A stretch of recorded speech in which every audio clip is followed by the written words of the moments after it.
Chapter 5, Relative Village. I'll wait for you here. You're not coming with us? Robots aren't allowed. That's a stupid rule. Agreed.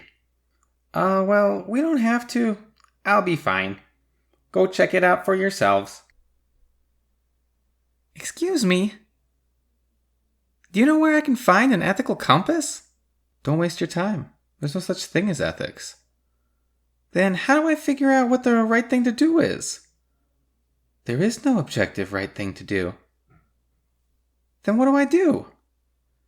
Here we believe in cultural relativism, which means you should just do whatever your culture tells you to do. Okay, well, if you'll excuse me, I have to get going. I don't think we'll find the key to life here. And I don't like the idea of being in a strange place without Uck. Let's take a shortcut out of here. Looks like a couple of trespassers. Arrest them. Brilliant. Hey! Hey! What is it? What's going to happen to us? You really want to know? Very soon, we're going to lower this cage into a pit of boiling water and turn you two into trespasser tea. Are you serious? What's wrong? I thought you liked tea. This is hopeless. What is that? Uck! Dude, robots aren't allowed here. What an arbitrary and unfair rule. Who are you to judge? I am a rational individual with sound arguments. Who are you to completely disregard deductive logic? I got arguments too, man. Just look around the world. You know what you see? Different cultures with different moral codes. So there's no objective truth in ethics. Different cultures have different moral codes. Therefore, there is no objective truth in ethics. Invalid argument. Premise does not entail conclusion. Huh? The fact that people disagree does not prove that there is no truth of the matter. Usually, disagreement means that somebody is wrong. For example, if people start believing that 2 plus 2 equals 27,435.92, that won't prove that there is no objective truth in math. Rather, those people will be wrong. Okay, but that's math. If people start believing that the world is flat, that won't prove that there is no objective truth in geography. Again, those people will be wrong. But ethics is different. How so? There are no proofs in ethics. Do you even know what a proof is? I do! It's premises in support of a conclusion. So of course you can prove things in ethics. You just need the right premises. Look, I'm trying to promote tolerance. You believe that intolerance is wrong? Of course. Then you believe in an objective truth and are not a relativist. Yeah, what if your culture tells you to be intolerant? Well, I'm just trying to be open-minded. Relativism is close-minded. It makes the idea of moral progress impossible. Okay, but I just don't think culture should impose their ideas on others. Then you're not a relativist. What if your culture tells you to impose its ideas on others? Are you done? Negative. Cultural relativism also falsely presupposes a shared conception of what a culture is, that all cultures have one unified stance on issues, and that cultures are mutually exclusive. Mutually exclusive? His point is that a person could belong to more than one culture, right, Uck? Affirmative. So if a person's way of life is to do whatever their culture says, what are they supposed to do when they belong to two cultures that disagree on an issue?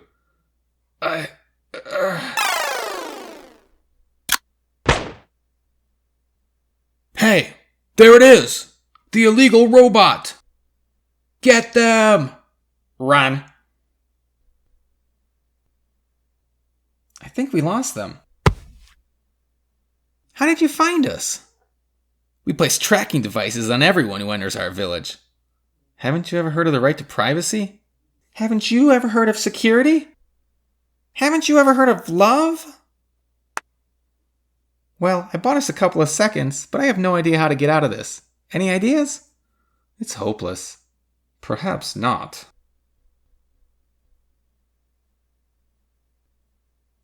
Does the set of all sets that don't include themselves include itself? Wait, what? By Jove, what a charming soiree! What just happened? A paradox. Paradoxes always lead to crazy outcomes in philosophy. I don't get it. Let's take an easier example. Consider the following sentence. This sentence is false. If that sentence is true, then it's false. And if it's false, then it's true. It's a paradox. Hey, why are you helping them? What's in it for you? Nothing. They needed help, so I helped them. You make me sick. I don't get it. He did the right thing, didn't he? You confused little boy. I'm tired of trying to explain things to people like you, so just take this. Phil acquires the compass of ethical egoism. Wow, an ethical compass? Thank you so much. Just do me a favor and learn how to take care of yourself. The compass will show you how. No problem. What a nice lady. Uck! Are you alright? I was nearly trampled by a dinosaur in a suit. I am fine, but let us go. Athens is straight ahead. Hi, Mark. Oh, hi. How are you? I'm glad I ran into you. What's on your mind? Oh, not much. Well, I guess a lot, actually. Such as? For starters, I'm having trouble with this whole relativism thing. How so? Well, for a lot of us, our culture or home life makes us who we are, and our book makes that seem like a bad thing. It's not always a bad thing, but of course there are real dangers in letting others define us or think for us. I get all that, it's just... Yes? It makes it really hard to know what to believe. That's true. These are very difficult questions. It looks to me like you're on the right track. Philosophy requires some unlearning and acknowledging of how little we know. Yeah? Absolutely. People with unjustified confidence can never do effective philosophy. They can only find new ways to rehearse their own biases. I guess I just need to get more comfortable with not knowing. Like I said, it sounds like you're on the right track. But if you're interested, maybe this will help. Thanks. You're welcome. Was there anything else? Actually, I was going to ask you about ethical egoism. Not to interrupt, but I was thinking, if we throw away cultural relativism, don't we run the risk of becoming ethnocentric? Excellent question. Why don't you take a look at the chapter on egoism in that book, and then we'll talk about any questions you have. Will do. Thanks again. Now, to your question. Chapter 12, Ethical Egoism. If we accept that there are such things as right and wrong actions, our difficulty lies in determining what those things are. Even if there were a magical list of answers, that list would have to be infinitely long to encompass every possible ethical scenario. Moreover, the burden of interpreting the list would also still fall on our shoulders. How then can we determine which actions are right and wrong? The answer is that we need an ethical theory, a foundational principle about what makes an action right or wrong. If we have a theory about what makes an action right or wrong, we can look at any particular action to determine whether or not it meets that particular criteria. The first ethical theory that we will explore is ethical egoism. According to ethical egoism, right actions are those that promote our own self-interest. Students commonly confuse the word egoism for egotism, but let us carefully note the distinction. When we think of someone who is egotistic, we typically have in mind someone with an inflated sense of self-importance who is probably very boastful, arrogant, and condescending. People who are egoistic, on the other hand, are simply people who take care of themselves, which oftentimes does not include the adoption of an egotistic attitude. Unfortunately, many of us have been raised to conflate the two terms, and as a result, to find the concept of focusing on caring for ourselves to be somewhat repulsive. We've been taught that ethics has to do with how we treat others and not how we treat ourselves. Moreover, because the doctrine of self-sacrifice is so prevalent in our society, ethical egoism, which shamelessly promotes the opposite, is a popular punching bag for both philosophers and laypeople. But let us look at egoism more closely. The first admirable thing about egoism is that it sets a realistic goal. If we look at our society more closely, we might find that the problem is not that people are self-interested, but rather that they consistently fail to promote their own self-interest. Perhaps they confuse egoism and egotism. Or perhaps they overvalue the short term to the detriment of the long term. Or perhaps they're simply confused about which things are best suited to maximize their self-interest. What we might very well find is that self-interest is already most people's goal anyway, regardless of whether they admit it to themselves or others, but that they are ill-informed on the topic. If that is the case, compared to any other ethical theory, egoism, even though it focuses on the self, may provide the simplest, most effective route to positive social change. After all, intelligent egoists will reject becoming egotists, as it is very rarely in my self-interest to be a jerk. Why? For one thing, jerks are rarely happy. Their attitudes catch up with them, alienating friends, family, co-workers, and other people in their lives. Rather, it is quite often in my self-interest to help others, to be compassionate, to cooperate, to keep promises, to obey the law, etc. Doing these things makes me happy and provides me the friends and allies I need to effectively pursue my goals. In short, egoism promotes a lot of kind behavior. Whereas egoism promotes kind behavior, it also places a limit on ill-informed help. We have all suffered at the hands of the help provided by people who mistakenly thought they knew what was best for us and how to give it to us. According to ethical egoism, those people should have spent more time taking care of themselves instead. After all, we are all the experts on the subject of our own needs. Therefore, it makes sense that we should be the ones focusing on fulfilling those needs. Since it places the focus on ourselves, egoism encourages people to take personal responsibility. We can no longer blame the world for not giving us what we need. Rather, we must learn to recognize that it is our job to know our needs and find a way to fulfill them. Thus, egoism helps us conquer passivity, apathy, and frustration. In doing so, egoism promotes self-worth. Recognizing our autonomous capabilities can do wonders for our self-efficacy. On the other hand, mainstream conceptions of ethics run the risk of leading to an unhealthy amount of self-deprecation. Whereas everyone is built up when everyone cares for themselves, everyone is broken down in a world of universal self-sacrifice. Egoism also promotes healthy competition, which motivates us to achieve the highest level of personal success. Knowing that our future is in our own hands is extremely empowering. This realization also limits our susceptibility to manipulation. When we stop mistakenly thinking that other people can, should, and will look out for our best interests, we become much less usable by those who pretend to be doing just that.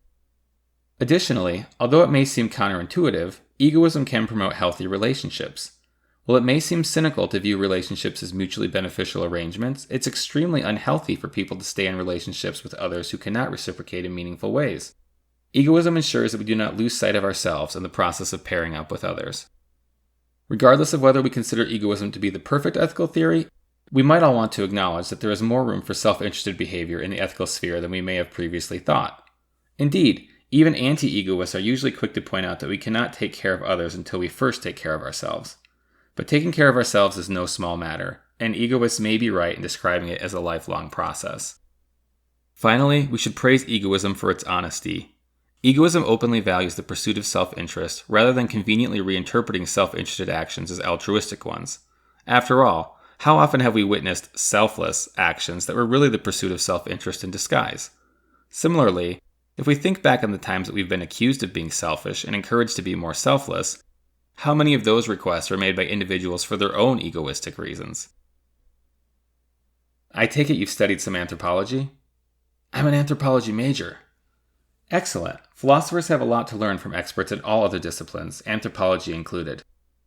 Cultural relativism is a core teaching in many of my classes, so it was weird to see it attacked so strongly in the book. Many philosophers see relativism as a cop-out. How so? Just because there are no easy answers doesn't mean we should jump to the conclusion that there are no real answers, does it? I don't know. And there are some easy answers in ethics, right? It doesn't seem like it. How do you prove anything in ethics? That's a question that we'll explore throughout this class. But let's start with an easy one. Suppose a culture promotes witch burnings.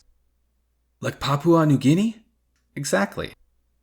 In this case, I don't need to be an ethicist to point out that there's something seriously wrong, do I? For starters, we can rely on science to refute the claim that there's actually such a thing as witches. Sure, but they're not going to listen. You're probably right, but most of the time, ethics is not about making other people listen or changing their views. It isn't? No, we study ethics to evaluate the reasoning behind our own behaviors. That makes sense. If we take relativism too seriously, we undermine our entire quest for ethical truth. But you're absolutely right that we need to be careful not to confuse our own ethnocentric biases for real answers. Most people take one of two extreme ethical positions. Either they believe that right and wrong are simple concepts and that they have all the answers, or they resign themselves to the position that there's no such thing as right and wrong.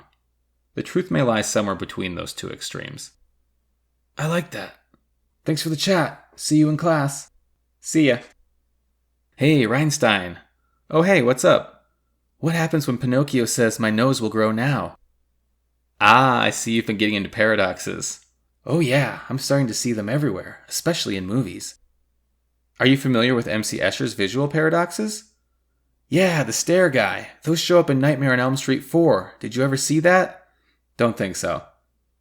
Well, don't. But there's this one part in Jacob's Ladder, there are tons of great parts in Jacob's Ladder, where the main character is getting wheeled through a hospital and it keeps getting crazier and crazier. All right, we've come to that weird part in our journey where I am sharing a book within which I am sharing a book, and then we have one of those characters being given another book. So there's that. But I think most importantly here, we see that ethics really can't be divorced from logic and critical thinking. We can't just, for example, do whatever our society or culture tells us to do, however we define those terms. This is not about judging other people's viewpoints, but even thinking about our own, because surely, however you define your own culture or society, you'll find all kinds of norms or values in there, if you really stop and think critically, that you may not want to blindly adopt. And so, of course, I invite you to do that as you continue on your journey. We've got our first ethical compass now, ethical egoism, this idea that the right thing to do is what promotes your own self-interest. I won't evaluate the merits or pros and cons of that here, but I'll invite you all to give that some thought, as Phil will be inspired to do as well throughout the journey. So let's see what happens next.